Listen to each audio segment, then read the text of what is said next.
Welcome to கவிஸ் வீட்டு சமையல்.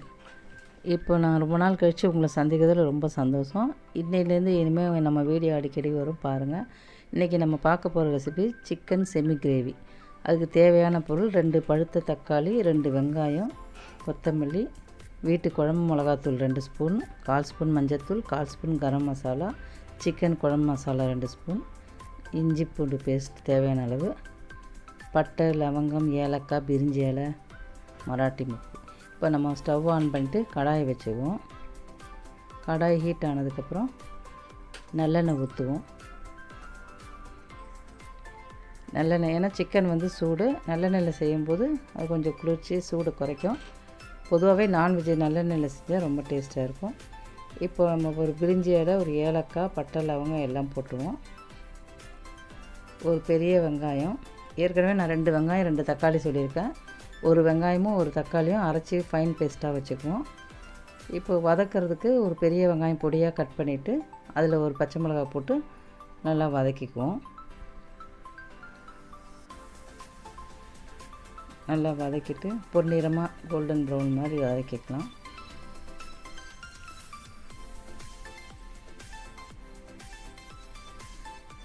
இப்போ தக்காளி வந்து பொடியாக கட் பண்ணி வச்சுக்கேன். நான் வந்து பெரிய தக்காளி, பெரிய வெங்காயம் 2 எடுத்துருக்கேன். நீங்கள் சின்னதாக எடுத்திங்கன்னா அதுக்கேற்ற மாதிரி எக்ஸ்ட்ரா குவான்டிட்டி அதிகம் பண்ணிக்கோங்க. இப்போ 2 ஸ்பூன் இஞ்சி பூண்டு பேஸ்ட் போட்டு நல்லா பச்சை வாசனை போகிற அளவுக்கு வதக்கணும்.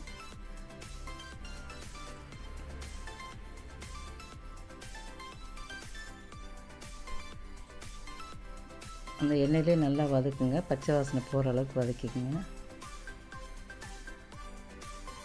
இப்போ நம்ம செமி கிரேவின்றதுனால தேங்காயெலாம் தேவையில்லை. இப்போ பொடியாக நறுக்கின தக்காளி அதையும் சேர்த்து நல்லா வதக்கிங்க.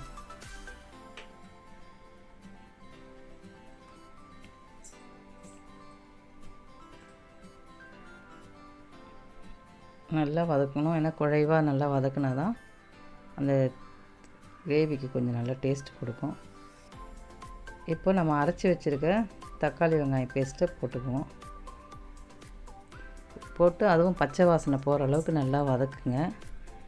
அந்த மிக்ஸி ஜாரில் கொஞ்சம் தண்ணியை ஊற்றி கழுவி எடுத்து வச்சுக்கோங்க. இப்போ ஊற்றாதீங்க, அதை நல்லா வதக்கிட்டு இந்த மாதிரி எண்ணெய் பிரிஞ்சு வர அளவுக்கு வதக்கிங்க. இதிலே வந்து நம்ம மிளகாத்தூள், மஞ்சள் தூள், சிக்கன் மசாலா, கரம் மசாலா எல்லாமே சேர்த்து வதக்கிக்கோங்க. இதில் போட்டு வதக்கிக்கிட்டோம்னா அந்த பச்சை வாசனை வராது. இல்லைனா மசாலா வாசனை, நம்ம சிக்கன் சாப்பிடும்போது ஏதோ வேகாத மாதிரி மசாலா வாசனை அடிச்சுக்கிட்டே இருக்கும். இந்த மாதிரி எண்ணெயில் நல்லா ஃப்ரை பண்ணிவிட்டு நம்ம மிக்ஸி ஜாரு கழுவி வச்சுருக்கோம் பார்த்திங்கன்னா, அந்த தண்ணியை வந்து இதில் கொஞ்சம் சேர்த்துக்குங்க. அடி பிடிக்காமல் இருக்க கொஞ்சமாக ஊற்றி சேர்த்துக்க, மீதி அப்புறம் ஊற்றிக்குங்க. இதை நல்லா வதக்கிட்டு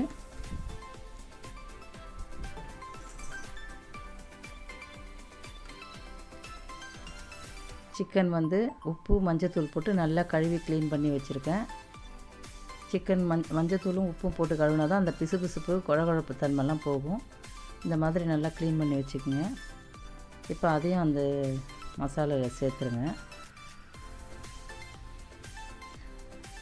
சேர்த்து நல்லா மிக்ஸ் பண்ணி விடுங்க, அடி பிடிக்காத அளவுக்கு.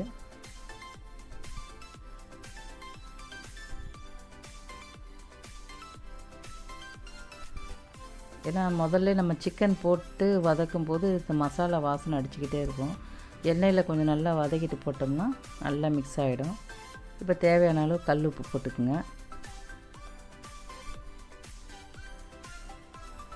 இன்னும் கொஞ்சம் நல்லா மிக்ஸ் பண்ணி விடுங்க.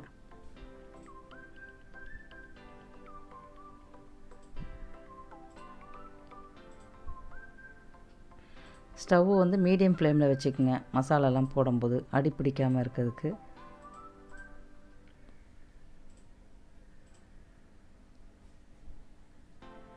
அப்போ நம்ம அந்த ஜாரில் வச்சுருந்த தண்ணி இன்னும் கொஞ்சம் இருக்குது, அதையும் ஊற்றிடுங்க. ஊற்றிட்டு நம்ம வந்து செமி கிரேவின்றதுனால ஒரு 2 டம்ளர் தண்ணி மட்டும் சேர்த்தா போதும்.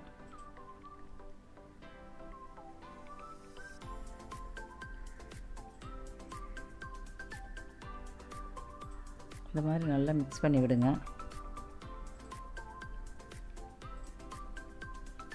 இதில் ஒரு 2 டம்ளர் தண்ணி ஊற்றி நல்லா சிக்கன் வேகிற அளவுக்கு நல்லா மிக்ஸ் பண்ணி ஒரு 10 நிமிஷம் போல் மூடி வச்சு வேக விடணும்.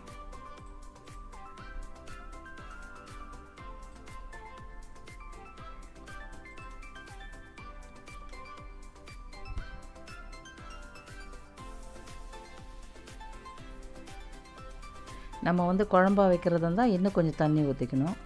இன்னும் கொஞ்சம் தண்ணி ஊற்றி நல்லா வேக விட்டுட்டு பட்டை, சோம்பு, மிளகு, ஜீரகம்லாம் போட்டு அரைச்சி வைக்கணும்.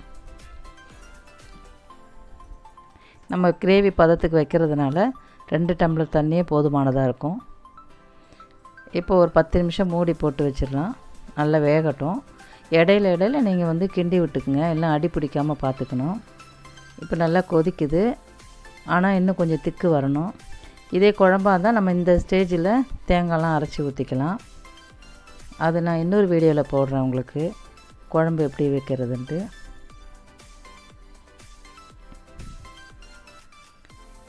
இன்னும் ஒரு 10 நிமிஷம் நம்ம மூடி வைக்கணும். இப்போ பாருங்கள் தண்ணியாக இருக்குது பாருங்கள். இன்னும் ஒரு 10 நிமிஷம் மூடி வச்சா நல்லா திக்காகிடும்.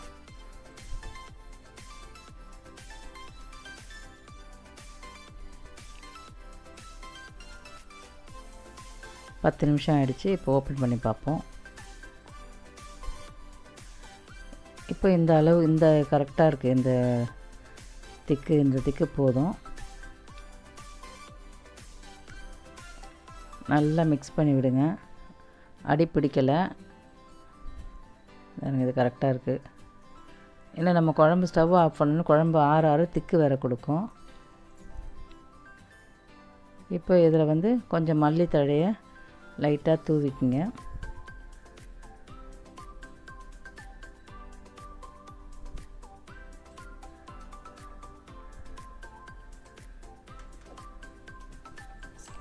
சிக்கனும் நல்லா வெந்துருச்சு பாருங்கள். மசாலாலாம் நல்லா மிக்ஸ் ஆகி நல்லா வெந்துருச்சு. இந்த டைமில் நம்ம ஸ்டவ் ஆஃப் பண்ணிக்கலாம்.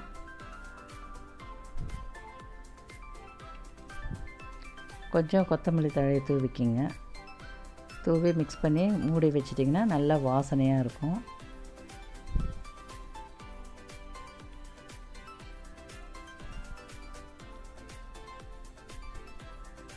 ஸ்டவ் ஆஃப் பண்ணிக்கலாம். இப்போ எல்லாம் சிக்கன் செமி கிரேவி ரெடி ஆகிடுச்சு. இப்போ நம்ம ஒரு தட்டில் சுட சுட வெள்ளை சாதம் போட்டு அந்த செமி கிரேவி ஊற்றி டேஸ்ட் பண்ணி பாருங்கள், ரொம்ப டேஸ்ட்டாக இருக்கும்.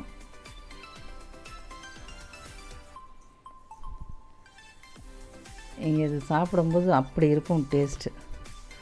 நீங்கள் ட்ரை பண்ணி பாருங்கள்.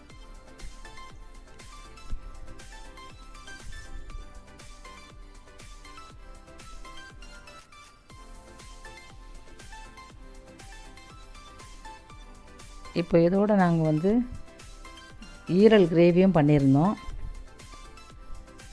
அதுவும் அடுத்த வீடியோவில் நாங்கள் போடுறோம். இந்த ரெசிபி உங்களுக்கு பிடிச்சிருந்தா லைக் பண்ணுங்கள், ஷேர் பண்ணுங்கள், சப்ஸ்கிரைப் பண்ணுங்கள். மறக்காமல் பெல் பட்டனை ப்ரெஸ் பண்ணுங்கள். அப்போ தான் எங்களோட ரெசிபி உங்களுக்கு உடனே அப்டேட் ஆகும்.